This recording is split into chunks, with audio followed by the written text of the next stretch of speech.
大家好，我是彩虹。今天这款无油无糖的杂粮主食，营养健康还美味，千万不要错过哦。锅中倒入200克红豆，加水洗干净。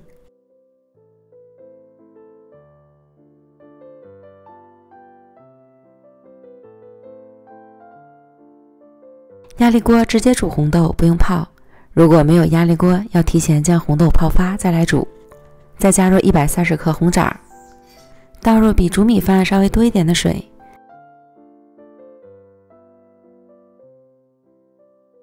选择煮粥模式，将红豆和红枣一同煮熟，然后将煮熟的红豆和枣控净多余的水分，倒入到大碗里，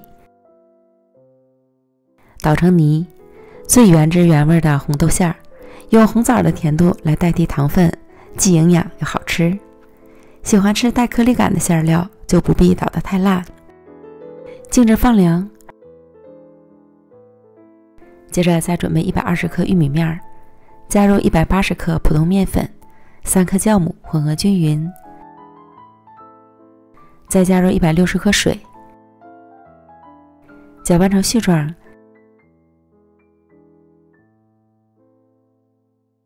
下手揉成软硬适中的面团。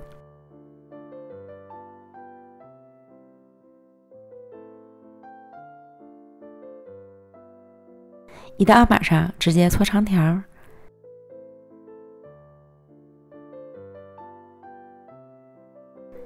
均分成10个面剂，再把每个面剂都揉成光滑的小面团，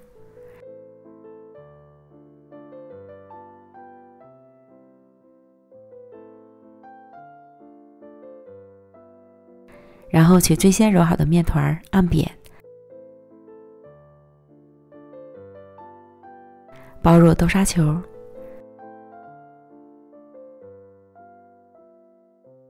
收好口，再整理好形状。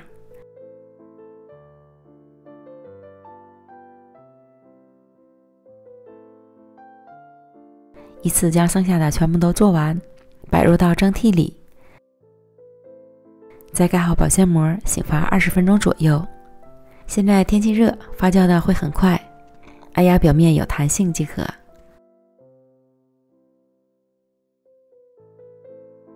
凉水上锅蒸，水烧开后蒸15分钟。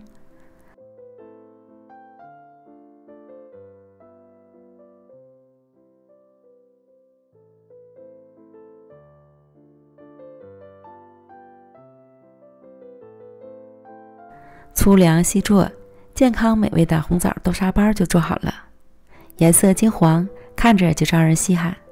松软劲道的外皮包裹着强大的内心，营养健康易消化，无油无糖，健康美味。朋友们，赶快动手做起来吧！感谢您的观看，咱们下期见。